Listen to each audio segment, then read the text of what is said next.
नंतर माननीय खासदार निलेशजी लंके साहेब, सामान्य माणसाचा असामान्य आवाज, मान्य खासदार निलेशजी लंके साहेब.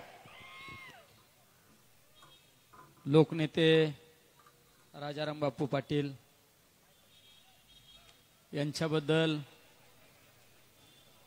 जे चुकीच्या पद्धतीने त्यांच्याबद्दल जे शब्द वापरले त्याचा निषेध म्हणून आज या ठिकाणी असंख्य पाटील परिवारावर प्रेम करणारे या ठिकाणी सर्व माझ्या बंधू भगिनींनो, माझ्या तरुण मित्रांनो, महाराष्ट्र हा संस्कृतीपासून कुठेतरी लांब चाललेला आहे.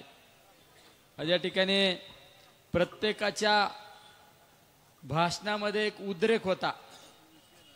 ज्यावेळेस मोर्चाला सुरुवात झाली त्यावेळेस सुद्धा प्रत्येकामध्ये एक उद्रेक होता की एवढ्या सुसंस्कृत नेत्याबद्दल, ज्यांनी ही पिढी घडवली, ज्यांनी समाज घडवला, त्या नेत्याबद्दल एक कुणीतरी लुंगासुंगा येऊन आपल्या नेत्याबद्दल बोलतो म्हणून ही निषेधाला एवढी असंख्य गर्दी या ठिकाणी जमा आहे. आता एका वक्त्याने सांगितलं, हे बोलणारे ठेवलेले, याचा जो आका आहे ना, आका जो कुठेतरी इशीत बसून सांगतो, जाती जातीमध्ये भांडणं लावून देतो, समाजामध्ये चांगलं काम करणाऱ्या नेतृत्वाबद्दल कोणाला तरी गरळ ओकायला लावतो, त्या आकालाच धडा शिकवला पाहिजे. नाही सगळ्यात महत्वाचं आहे, कारण आज यांच्याकडे द्यायला काय नाही.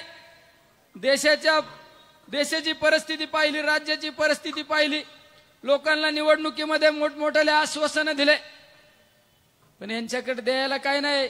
मग आता लोकांना डायव्हर्ट कसं करायचं?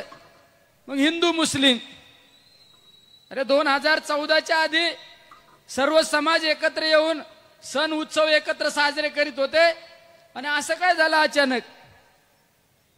राज्यामध्ये जातीमध्ये संघर्ष निर्माण करून देण्याचं काम यांनी जाणीवपूर्वक केलं, कारण यांच्याकडे विकासाचा अजेंडा नाही. आज राज्यामध्ये अतिशय जास्त पावसामुळे, ढगफुटीमुळे शेतकरी हवालदिल झाले, शेतकऱ्यांचं नुकसान झालं, शेती वाहून गेली, माल वाहून गेला, घरं वाहून गेले, दुकानं वाहून गेले. त्यांना त्या ठिकाणी तात्काळ मदत करणं गरजेचं आहे, पण त्यावर कोणाला बोलत नाही. शेतीमालाला काय परिस्थिती आहे आज? कांद्याची काय परिस्थिती आहे, ऊसाची काय परिस्थिती आहे, सोयाबीनची काय परिस्थिती, कपाशीची काय परिस्थिती, दुधाची काय परिस्थिती आहे? माझ्या शेतकऱ्याला आत्महत्या करण्याची वेळ आलेली आहे, त्यावर कोणी बोलायला तयार नाही. आमच्या तरुण बेरोजगारांबद्दल बोलायला तयार नाही कुणी. फक्त समाजामध्ये संघर्ष निर्माण करायचा, समाजामध्ये काही असे वाचाळवीर तयार करून ठेवले त्यांनी, गावागावात जायचं आणि काहीतरी गलिच्छ पद्धतीने बोलायचं आणि लोकांचं लक्ष डायव्हर्ट करायचं.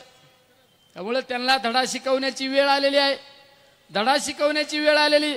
मी तर या सगळ्यांना सांगतो, हे पोलीस बाजूला ठेवा एकदा, आणि होऊन जाऊन द्या. तुमच्यात काय कितने हमारे में कितना दम है और तुम्हारे में कितना दम है, एकदा दाखवू ना. हे घेऊन फिरताना काल कुणीतरी सांगितलं, जो कुणीतरी वाचाळवीर बोलला तो पहिला 2 पोलीस घेऊन फिरत होता, आता 4 पोलीस दिलेत, आता 10 देतील. तुमच्यात दम आहे ना, तर एकदा या ना, एकदा या रणांगणात. एकदा तुम्ही राहू नाही तर आम्ही राहू, पण असे बालिश धंदे बंद करा ना, बालिशपणा बंद करा. आणि सांगितलं जातं, मीडियावर सांगितलं जातं आम्ही समज देऊ. अरे तू जरा दम देऊन सांगितलं, ताकद आहे का कोणाची? आम्ही जर एखाद्या व्यासपीठावर एखादा शब्द चुकीचा गेला तर पवार साहेब सांगतात, चुकीच्या पद्धतीने स्टेटमेंट करतात, ते सांभाळून बोला, एवढंच सांगतात. आमच्या परत तोंडातून शब्द येत नाही. अरे यांनाच गोड लागत ना.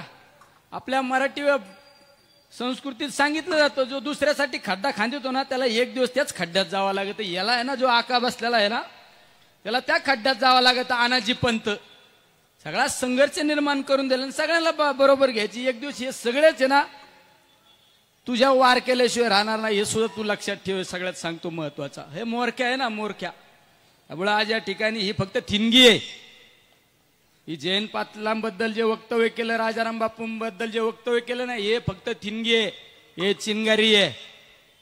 त्याला आग लागल्याशिवाय राहणार नाही, हे लक्षात ठेव. तू बसलेला असं नाही तिकडे येशीच्या माग पुढे लाल दिव्याच्या गाडी घेऊन फिरणाऱ्यांना सांगतो मी, हे फक्त थिनगी आहे, त्याला आग लागल्याशिवाय राहणार नाही. कारण या भूमीने या सांगलीकरांनी, या सातारेकरांनी, या कोल्हापूरकरांनी राज्याला दिशा दिलेली. यशवंतराव चव्हाण, वसंतदादा पाटील यांनी राज्याला दिशा दिलेली आणि त्यांच्याच पावलावर पाऊल ठेवून समर्थपणे या राज्याचं, देशाचं राजकारण केलं. संस्कृतपणे, सुसंस्कृतपणे केलं असं ते आदरणीय पवार साहेब आणि आदरणीय पवार साहेबांच्या नेतृत्वाखाली आपण सगळेजण काम करतो.